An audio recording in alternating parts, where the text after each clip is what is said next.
bersama pewarta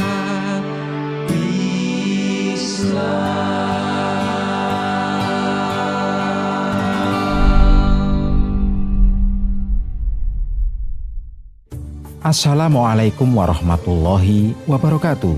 Zulkarnain, seorang raja yang diabadikan dalam berbagai naskah keagamaan, menjadi ikon kepemimpinan yang saleh dan bijaksana, yang telah memimpin dengan keberanian dan keadilan. Mari kita memperdalam kisahnya yang memukau, yang mengajarkan nilai-nilai moral dan kepemimpinan yang berkelanjutan. Zulkarnain juga seorang penguasa atau raja yang soleh.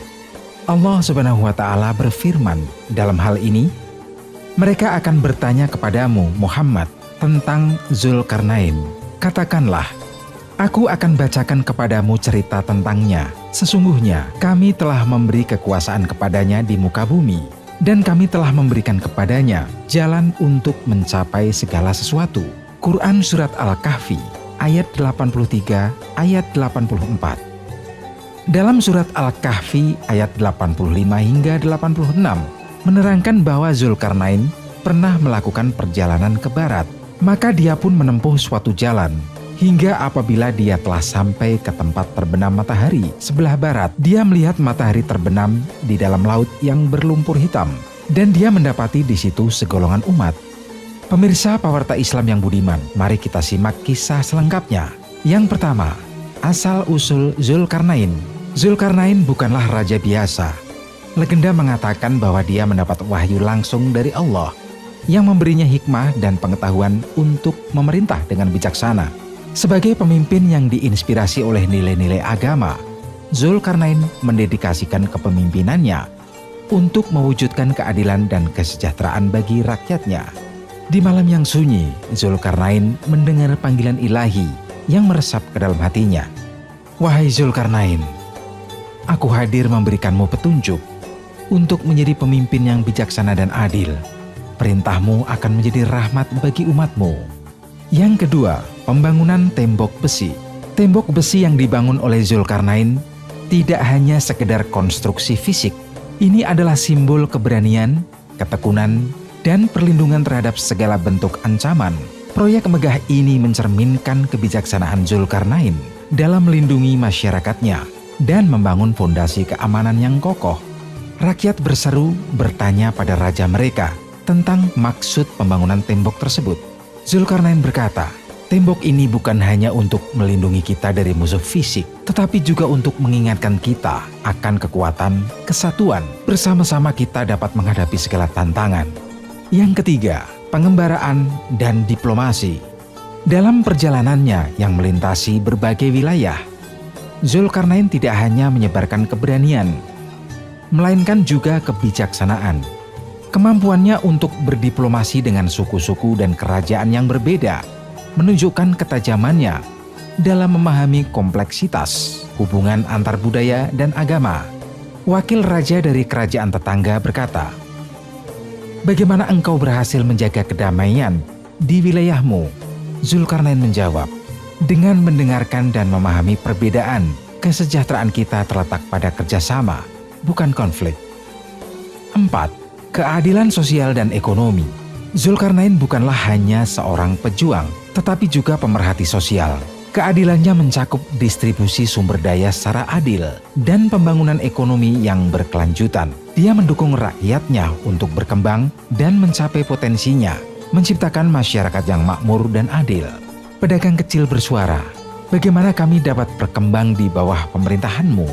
Zulkarnain menjawab, "Dengan memberikan kesempatan yang adil kepada setiap warga untuk tumbuh dan berkembang." 5. Kesetiaan pada nilai-nilai moral. Dalam setiap langkahnya, Zulkarnain menunjukkan kesetiaan dan ketaatannya pada nilai-nilai moral dan ajaran agama. Keteguhan imannya menjadi landasan bagi kebijaksanaan dan keadilannya. Ini mengilhami bukan hanya para pemimpin, tetapi juga rakyatnya untuk hidup dalam kebenaran dan integritas. Rakyat berkata, "Bagaimana kita tahu apa yang benar dan salah?" Zulkarnain menjawab, "Dengan mengukur tindakan kita dengan standar kebaikan dan keadilan yang diwariskan oleh Tuhan." 6. Pertemuan dengan Ya'juj dan Ma'juj. Dalam beberapa versi kisah, Zulkarnain menghadapi tantangan besar dengan munculnya Ya'juj dan Ma'juj, dua bangsa yang menyebabkan kekacauan dan kehancuran. Zulkarnain memanfaatkan kebijaksanaan dan strategi yang unik untuk menghadapi ancaman ini, menegaskan kekuatan moral dan spiritual di atas kekuatan fisik semata. Zulkarnain berkata, "Keteguhan moral kita adalah senjata terkuat kita. Dengan bersatu kita dapat menghadapi setiap ujian." 7. Warisan dan pengaruh abadi. Meskipun fisiknya mungkin telah tiada, warisan Zulkarnain tetap hidup dalam cerita dan ajaran yang ia tinggalkan.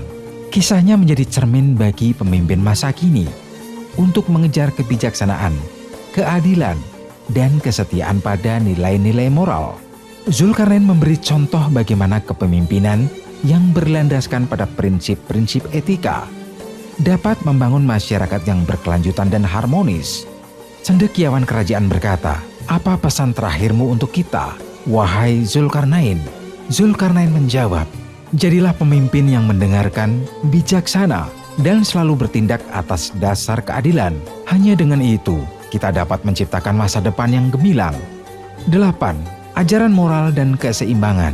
Zulkarnain mengajarkan pentingnya keseimbangan dalam kepemimpinan. Meskipun memiliki kekuasaan besar, dia memilih jalan kebijaksanaan daripada tirani. Keseimbangan antara kepentingan raja dan rakyatnya menjadi prinsip utama dalam kepemimpinannya. Kesimpulan yang dapat kita ambil, Zulkarnain raja yang saleh dan bijaksana bukan hanya karakter dalam legenda, ia adalah sumber inspirasi bagi kita semua. Melalui perjuangan dan kepemimpinannya, kita belajar untuk menghargai keadilan, keberanian, dan kesetiaan pada nilai-nilai moral. Semoga kisah Zulkarnain terus memberi dorongan bagi kita untuk menjalani hidup dengan bijaksana dan bermakna.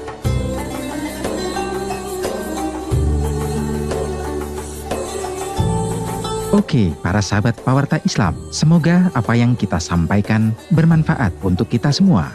Jangan lupa subscribe, like, dan komen. Wassalamualaikum warahmatullahi wabarakatuh.